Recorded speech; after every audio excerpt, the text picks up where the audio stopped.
My sister accused me of trying to steal her husband during her wedding toast in front of everyone because I fixed his tie. I was halfway through fixing his tie when he let out this shaky laugh and said, "If I mess this up again, I'm walking down the aisle looking like a middle schooler." "You're not going to mess it up," I told him, smoothing the knot into place. "You're just nervous. It's allowed." He exhaled hard, nodded twice, and muttered something about not being able to feel his hands. I stepped back, gave him a thumbs up, and that was it. 10 seconds, maybe 15. A sister helping her future brother-in-law not look like a disaster in the wedding photos. I didn't think about it again until hours later, when the reception was in full swing and my sister stood up with the microphone. Everyone clapped, expecting the usual tearful thank you speech. She started fine voice a little wobbly, talking about how grateful she was for everyone being there.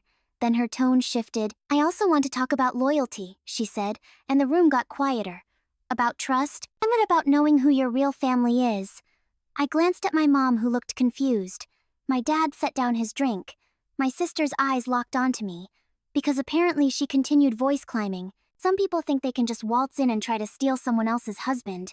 The applause died mid-clap, someone's fork clinked against a plate, the DJ stopped the music. I felt my face go hot, my chest tighten, but I forced myself to sit still. She couldn't be talking about me. She wasn't talking about me. "Yeah, I'm talking about you," she said, pointing directly at me. My own sister at my wedding. The room went silent in a way that felt physical, like all the air had been sucked out at once. 200 people staring. My mom half stood mouth open. My dad said something I couldn't hear over the ringing in my ears. I shook my head, tried to form words, but nothing came out. "You think I didn't notice?" she went on, voice cracking now. "You think I'm stupid. You've been all over him since day one." "I haven't. I started, but she cut me off." "Don't lie to me," she screamed, and someone gasped. "I saw you. I've seen everything." I stood up without thinking, hands raised like I was trying to calm a wild animal. "I don't know what you're talking about. I haven't done anything." Her husband, her brand new husband, was frozen at the head table, face pale, looking between us like he just walked into a trap. He opened his mouth, closed it again. "You helped him with his tie," she spat. "Oh, you were touching him right before my wedding." I blinked. "He asked me to help. He couldn't." "I don't care what he asked," she shrieked. "You should have said no. You should have known better." My mom finally found her voice. "Sweetheart, calm down. This is—" "Don't tell me to calm down," my sister snapped, whirling on her. "Everyone's always taking her side, always acting like I'm the crazy one." I felt my throat close up. Every face in the room was locked on me, waiting for me to defend myself, to explain, to fix this. But there was nothing to fix. There was no logic here. No version of reality where helping someone tie a tie equaled betrayal. I looked at my sister, at the wildness in her eyes, and realized she actually believed it. She wasn't performing. She wasn't exaggerating for effect. She genuinely thought I'd done something unforgivable. "I'm not doing this," I said quietly, barely audible over the stunned silence. "Of course you're not," she shot back, "because you never take responsibility for anything." I grabbed my purse from the back of my chair. My hands were shaking so badly I almost dropped it. My mom reached for me, said my name, but I couldn't stay. I couldn't stand there and let her turn me into the villain in front of everyone I knew. I walked toward the exit, heels clicking too loud against the floor, and behind me I heard my sister say, "See? She's running because she knows I'm right." I didn't look back. I made it 3 steps before my sister's voice cracked through the silence again. "Don't you dare walk away from me." I stopped. I don't know why. Maybe some part of me still thought I could reason with her, that if I just stayed calm and explained one more time she'd hear it. I turned around. She was standing, now microphone still clutched in one hand, the other pointing at me like I was on trial.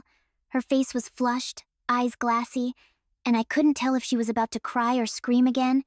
"You've been doing this all weekend," she said, voice shaking. "Flirting with him, making little comments, acting like you're so helpful, so sweet, when really you've just been waiting for your chance." "I haven't flirted with anyone," I said louder than I meant to. "I've barely even talked to him." "You were touching him!" she shrieked, right before the ceremony in the back room. "I saw you!" Her husband finally moved. He stood up, hands out like he was approaching something fragile. "Babe, she was just helping me with my tie." "That's it," I asked her to. She rounded on him so fast he flinched. "Oh, so now you're defending her." "I'm not defending anyone," he said quickly. "I'm just saying what happened. It wasn't. There was nothing." "Nothing," she repeated, voice climbing again. Nothing. You let her put her hands all over you and you think that's nothing? My mom was on her feet now, moving toward the head table. Honey, please. You're upset. Let's just take a breath. I don't need to take a breath, my sister yelled. I need everyone to stop acting like I'm imagining this. My dad stood 2 slower, his face tight.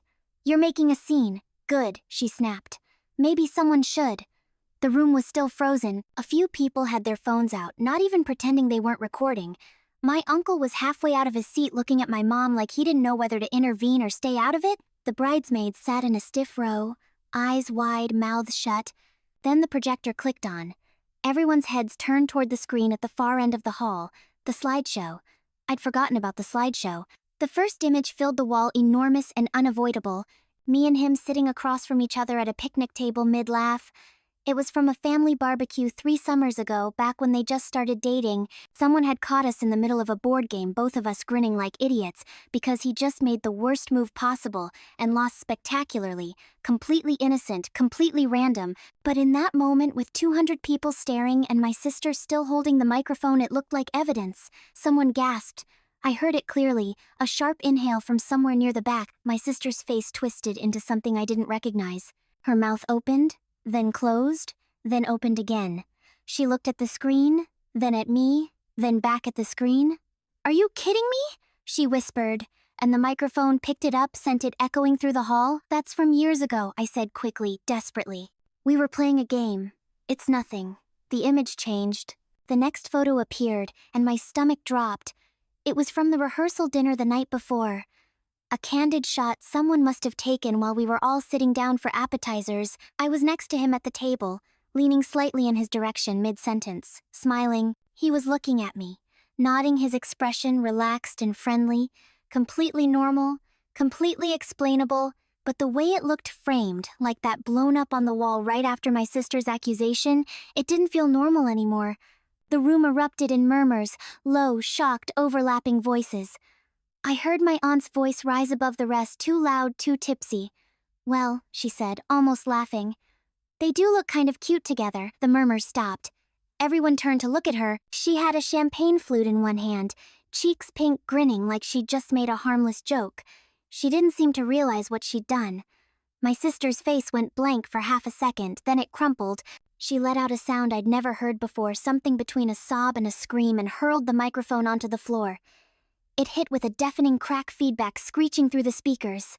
I knew it, she screamed. I knew it, and no one believed me. Her husband reached for her. Babe, stop, please, this is... She shoved him away. Don't touch me. Don't you dare touch me. My mom was moving now, practically running toward the head table. My dad right behind her. The bridesmaids finally stood looking at each other like they were trying to decide whether to help or flee. I stood there frozen, staring at the screen, as the slideshow cycled to the next image, some generic shot of the bridal party, and felt the entire room's attention shift back to me. My sister was sobbing now, ugly and loud, her hands covering her face. Her husband stood beside her, pale and helpless, looking like he wanted to disappear. This is insane, I said, barely loud enough to hear myself. This is completely insane. You ruined my wedding, my sister screamed through her hands. You ruined everything. I looked at my mom, at my dad, at the 200 people still staring. No one was moving to defend me. No one was telling her to stop. I turned and walked out. This time I didn't stop. The hallway outside the reception hall was cold and bright fluorescent lights humming overhead. I could still hear her voice through the double doors, muffled but unmistakable, rising and falling in sharp bursts. I leaned against the wall and closed my eyes. My phone buzzed, then again, then 3 more times in rapid succession. I pulled it out. Messages flooding in from cousins, friends, people I hadn't spoken to in months, half of them asking if I was okay. The other half asking what the hell just happened. I didn't answer any of them.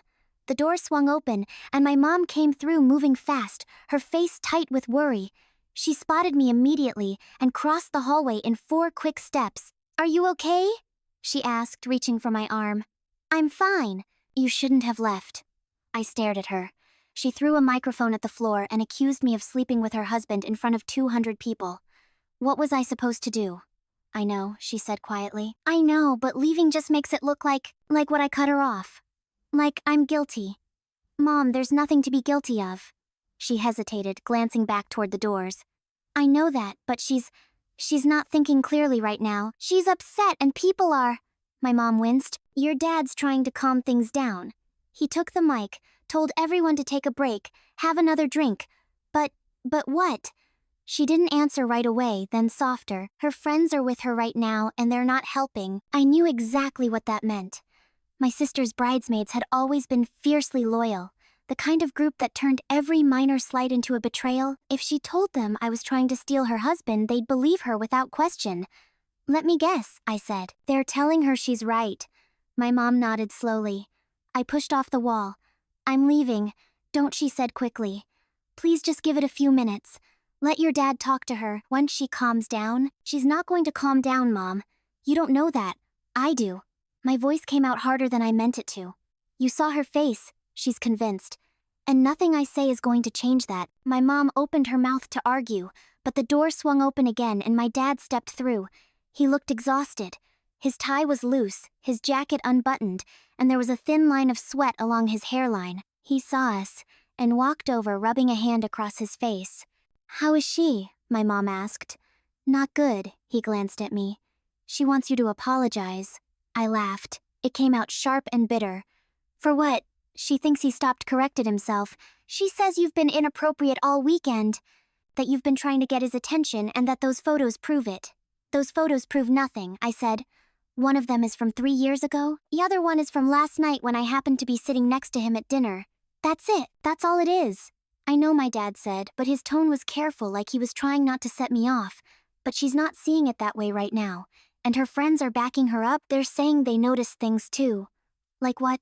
He hesitated. What did they say, Dad? That you were hovering during the rehearsal. That you kept finding excuses to talk to him. I know, he said again, quieter now. I'm just telling you what they said. I felt something cold settle in my chest. It wasn't just my sister anymore. It was spreading. Where is he? I asked her husband. What's he saying? My dad glanced at my mom, then back at me. He's trying to calm her down. He told her it wasn't what she thought, that you were just helping with his tie. But she doesn't believe him. She thinks he's defending you. My mom said softly. She told him, if he keeps taking your side, it means he's choosing you over her. I stared at her. That's insane. I know. So what? He's just supposed to lie. Pretend I did something I didn't do. Neither of them answered. I turned toward the doors, toward the muffled noise still filtering through. I could hear music now, faint and awkward, like someone had restarted the playlist in a desperate attempt to salvage the night. She's going to tell everyone, I said, isn't she? She's going to spend the rest of the night convincing people I tried to ruin her wedding. My dad's silence was answer enough. My phone buzzed again. I glanced down. A text from one of my cousins. Are you seriously trying to hook up with her husband? I felt my stomach turn. They already think it's true, I said quietly. My mom reached for my hand. People will forget. It's just wedding drama. It'll blow over. No, it won't. I pulled my hand away. You know it won't. This is the story now. Oh, this is what people are going to remember. My dad shifted uncomfortably. If you just apologize. For what I repeated sharper this time. What exactly am I supposed to apologize for? For upsetting her. I didn't upset her. She upset herself. She's your sister, he said, and there was an edge to his voice.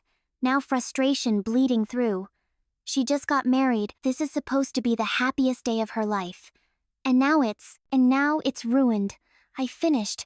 Because of me, right? He didn't deny it. I looked at my mom. She wouldn't meet my eyes. Unbelievable, I muttered. The doors opened again, and one of the bridesmaids stepped out. She saw me and stopped her expression, shifting into something cold and pointed. She wants to know if you're coming back in, she said. To do what I asked? To apologize? I'm not apologizing for something I didn't do. The bridesmaid's mouth tightened. Then I guess you're okay with ruining her wedding. I didn't ruin anything. That's not what it looks like. She crossed her arms. Everyone saw those pictures. Everyone heard what your aunt said. And honestly, the way you've been acting all weekend, it's not that hard to believe. My mom stepped forward. That's enough. The bridesmaid ignored her eyes, still locked on me. She's in there crying her eyes out because her own sister tried to steal her husband on her wedding day. So yeah, maybe you should apologize. Get out of my face, I said, voice low. She didn't move.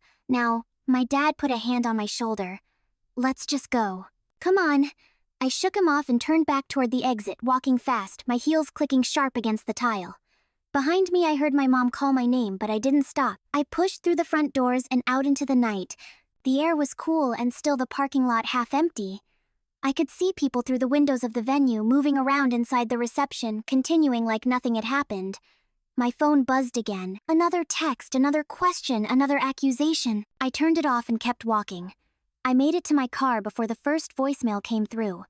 I didn't listen to it, just watched the notification light up my screen, then fade, then another, then a third. I sat in the driver's seat with the door still open, one foot on the pavement staring at the steering wheel. My hands were shaking, not from cold, from something deeper, something that felt like it was vibrating up from my ribs. Instead, I sat there frozen while the glass doors of the venue glowed warm behind me, and the bass line of some generic dance track pulsed faintly through the walls. My phone lit up again. This time, a call. My brother. I answered. "Where are you?" he asked, voice tight. "Parking lot. You need to come back inside." "No. Listen to me," he said, and I could hear noise in the background, voices, overlapping, someone laughing too loud. "It's getting worse. She's telling everyone you've been obsessed with him since they started dating. She's saying you volunteered to be a bridesmaid just to stay close to him." I closed my eyes. "That's not true. I know that, but she's saying it and people are listening." "Let them listen. You don't get it," he said, frustration bleeding into his tone. "She's making a list. She's going through every single time you were in the same room as him and reframing it. She told everyone. You insisted on riding in the same car to the rehearsal dinner. She said you asked to sit next to him at brunch last month. She's building a case. A case for what? For kicking you out of the family." I opened my eyes. "She can't do that." "She's trying." He paused, and I heard him step away from the noise, his voice dropping lower. "Dad's on her side." My stomach dropped. What? He's not saying it outright, but he keeps telling people she's under a lot of stress, that weddings make people emotional, that maybe you should have been more careful about how things looked. "How things looked," I repeated, voice flat. "Yeah, I helped him tie a tie." "I know. That's it. That's literally all I did." I know, he said again, quieter now, "but it doesn't matter. She's got people convinced. And the more you stay away, the more guilty you look. So what? I'm supposed to go back in there and let her scream at me some more. I'm saying if you don't, this is the story forever. You're the sister who tried to steal the groom." I didn't answer. "Are you still there?" "Come back inside," he said. "Please, just for 10 minutes, let people see you're not running. Let people see you're calm." "I am calm." "Then prove it." I hung up. For a long moment, I just sat there, phone in my lap, staring at the dashboard. The check engine light had been on for 3 weeks. I kept meaning to take it in. Kept forgetting. My phone buzzed again. A text from a college friend. "Just saw a video. Are you okay?" I stared at the message. A video. I opened Instagram, searched my sister's name. Her account was private, but her maid of honors wasn't. The video was already up, posted 6 minutes ago. It was shaky, filmed from someone's phone at a bad angle, but the audio was clear. My sister's voice, high and sharp, cutting through the noise of the reception. "She's been trying to get between us since day one. I'm not crazy. I'm not making this up. Look at the pictures. Look at how she looks at him." The camera panned slightly, and I saw myself in the background standing near the exit with my parents. My face was blank. I looked tired. The comments were already rolling in. "Yikes, this is messy. She doesn't even look sorry. If my sister did this, I'd never speak to her again." I locked my phone and dropped it onto the passenger seat, then I got out of the car and walked back toward the venue. The front doors were propped open now, and I could see people milling around in the lobby, holding drinks, talking in low voices. A few of them saw me and went quiet. I kept walking.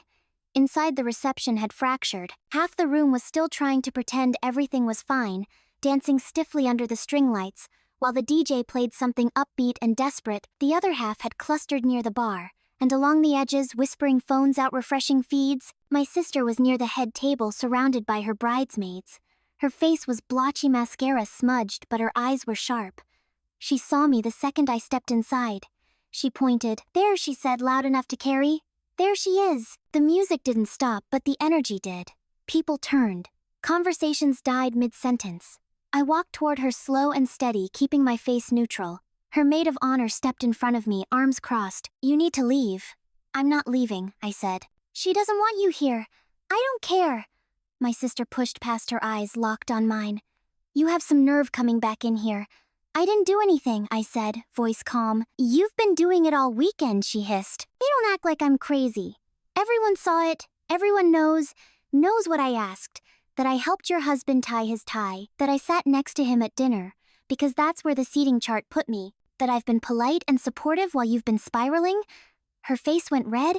You think you're so innocent? You think no one notices? But I see you. I've always seen you. See me do what? Try to take what's mine. I stared at her. You're out of your mind, she slapped me. The crack of it echoed through the room sharp and clean. My cheek stung hot and immediate. And for a second I couldn't move. Couldn't breathe. Couldn't process what had just happened. Someone gasped. Someone else said, "Oh my God." I touched my face. My fingers came away clean. No blood, just heat. My sister was breathing hard. Her hand still raised, her whole body shaking. "Get out," she said, voice breaking. "Get out of my wedding." I looked past her toward the head table. Her husband was standing there, frozen, his face pale. He opened his mouth like he was going to say something, but nothing came out.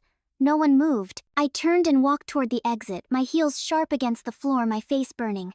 Behind me, I heard my sister start to cry loud and theatrical, and the bridesmaids rushed to comfort her.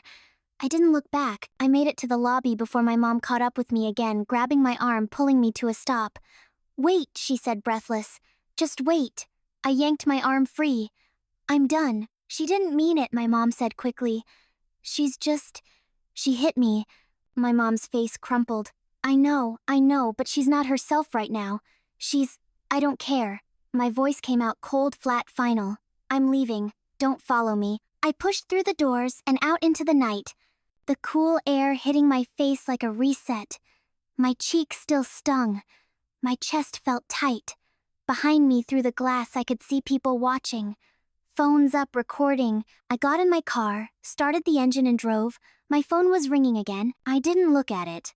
The check engine light glowed steady on the dash. I focused on that instead.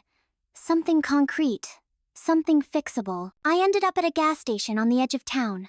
One of those 24-hour places with fluorescent lights that made everything look slightly unreal. I parked under the overhang and turned off the engine. My cheek still burned where she'd hit me. I pulled down the visor and looked at myself in the mirror. There was a faint red mark along my cheekbone, already starting to fade. By tomorrow it would be gone. No evidence. Just another thing that happened that I'd have to explain without proof. My phone buzzed again. I picked it up this time. 17 missed calls, 32 texts. I scrolled through them. My brother, my mom, 2 cousins, the college friend, a few people I hadn't spoken to in years, suddenly very concerned about my well-being, and one from a number I didn't recognize. I opened it. "This is the groom. Can we talk?" I stared at the message for a long time. Then I typed back, "No." 3 dots appeared immediately. Disappeared. Appeared again. "Please, I need to explain." "There's nothing to explain. She's not usually like this." I almost laughed. "I don't care. You should have, but you didn't." The dots appeared and stayed there for almost a minute. Then finally a response. "I know." I locked my phone and got out of the car. Inside the gas station, the cashier barely looked up. I bought a bottle of water and a bag of pretzels I didn't want, and stood by the window watching cars pass on the street outside. My phone rang. The same unknown number.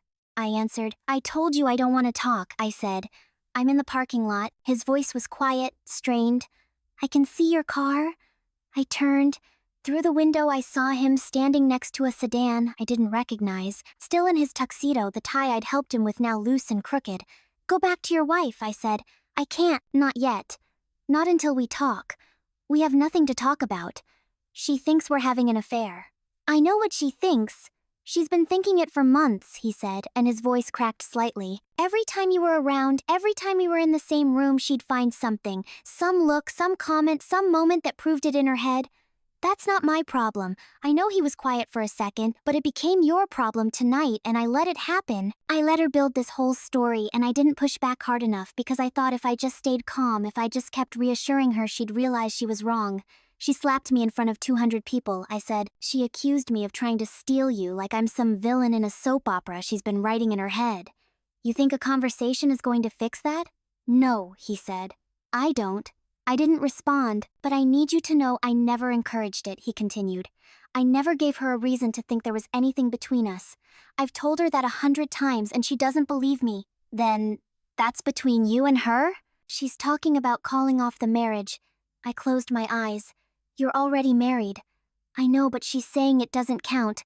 That the whole thing was a lie because you were there. Because she can't trust me around you. That's insane. I know. So what do you want from me? I asked, voice flat. You want me to apologize? Disappear? Pretend I don't exist, so she feels better? I don't know, he said, and he sounded exhausted. I just needed you to know I'm sorry for all of it, for not stopping it sooner, for letting it get this far. I opened my eyes and looked at him through the window. He was standing with his hands in his pockets, shoulders slumped, staring at the ground. You should go back, I said. I will. And you should figure out if you actually want to be married to someone who thinks you're cheating every time you talk to another woman. He didn't answer. I hung up and walked back to my car. He was still standing there when I pulled out of the lot. I didn't look back. I drove home on autopilot, parked in my driveway, and sat in the dark for a while. The porch light was on. I'd left it on that morning back when the biggest thing I had to worry about was whether my dress fit right. Inside my apartment was exactly as I'd left it. Shoes by the door, coffee mug in the sink, the kind of mundane, untouched stillness that felt almost insulting after the night I'd just had. I dropped my bag on the couch and stood in the middle of the living room, still in my bridesmaid dress, still wearing the stupid heels that had been killing me since the ceremony. My phone buzzed. I ignored it. It buzzed again. I picked it up. A text from my brother. She's posting about it. I opened Instagram. My sister had posted a long caption under a photo of her and the groom from earlier in the night before everything fell apart. They were smiling, arms around each other, looking like the perfect couple. The caption started with, "Today was supposed to be the happiest day of my life." I kept reading. She talked about betrayal, about trust, about how hard it was to watch someone you loved be manipulated by someone you thought you could trust. She didn't name me directly, but she didn't have to. The comments were already full of people connecting the dots. I'm so sorry this happened to you. You deserve better. Family can be the worst sometimes. Stay strong, Queen. I scrolled further. Someone had posted a screenshot from the video of her yelling at me. Another person had posted a zoomed-in photo of my face right after she slapped me, captioned the look of guilt. I locked my phone and threw it onto the couch. Then I went into the bathroom, peeled off the dress, and stood under the shower until the water ran cold. When I got out, I had 43 notifications. I turned my phone off and went to bed. I didn't sleep. I lay there in the dark, staring at the ceiling, replaying the night over and over. The toast, the slideshow, the slap, the way everyone had looked at me like I was the problem. Somewhere around 3 in the morning, I heard my phone buzz from the other room, even though it was supposed to be off. I ignored it. At 4, I gave up on sleep and made coffee. At 5, I turned my phone back on. The first thing I saw was a text from my mom. "And your father? And I think it's best if you don't come to Sunday dinner for a while, just until things calm down." I read it twice, then deleted it and blocked her number. I deleted the wedding photos from my cloud storage at dawn. All of them. The getting ready shots, the ceremony, the reception, every single image where I smiled next to people who now thought I was a liar. My finger hovered over the trash folder. Permanent delete.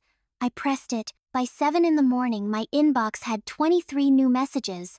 I opened one from a cousin I barely knew. Just wanted to say I believe you. What she did was horrible. I closed it without responding. Another one from a different cousin. "You should really apologize. She's your sister. Family is forever." I marked it as read and moved on. The video appeared around 8. I didn't see it at first. My brother sent me a screenshot with the caption, "It's everywhere." Someone had posted the full meltdown to TikTok.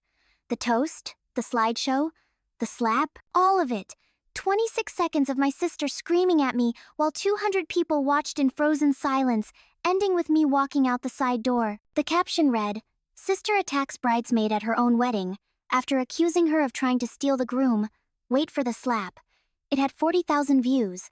By noon it had 500,000. The comments were a war zone. The bridesmaid didn't even do anything. The bride is unhinged. Imagine ruining your own wedding because you're jealous of your sister. That slap, though, I would have swung back. This is what untreated mental illness looks like. Both of them are probably drama queens. Weddings bring out the worst in people. I watched it once, then closed the app and put my phone face down on the table. It didn't stop buzzing. My sister called at 1 in the afternoon.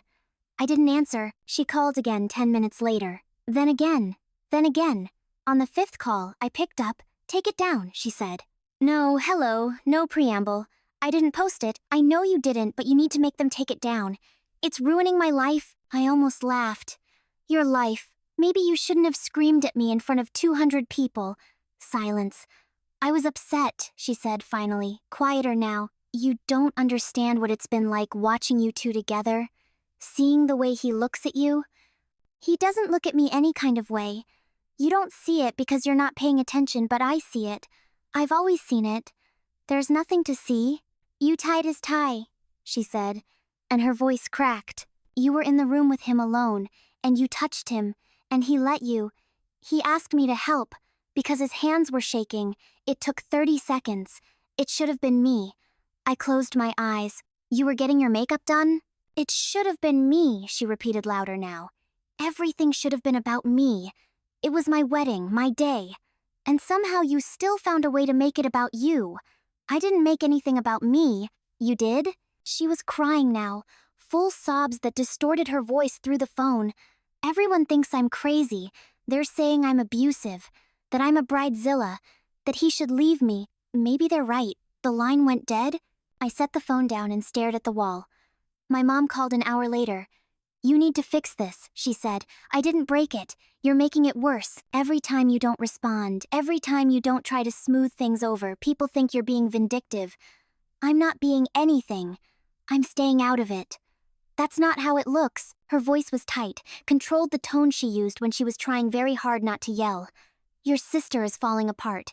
She's talking about annulling the marriage. She's saying she can't trust him, that she can't trust anyone, and you're just sitting there letting it happen." "I'm not letting anything happen. She made her choice. She's your sister." And she slapped me in front of everyone and called me a liar.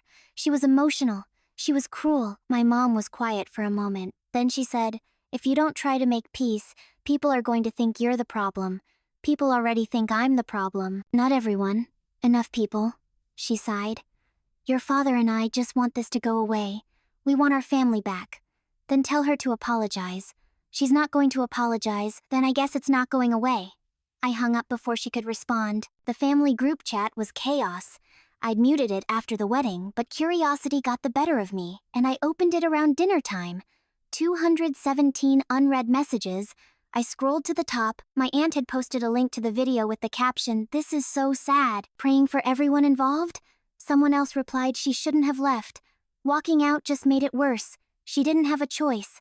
What was she supposed to do? Stand there and take it? She could have tried to talk to her sister instead of making a scene.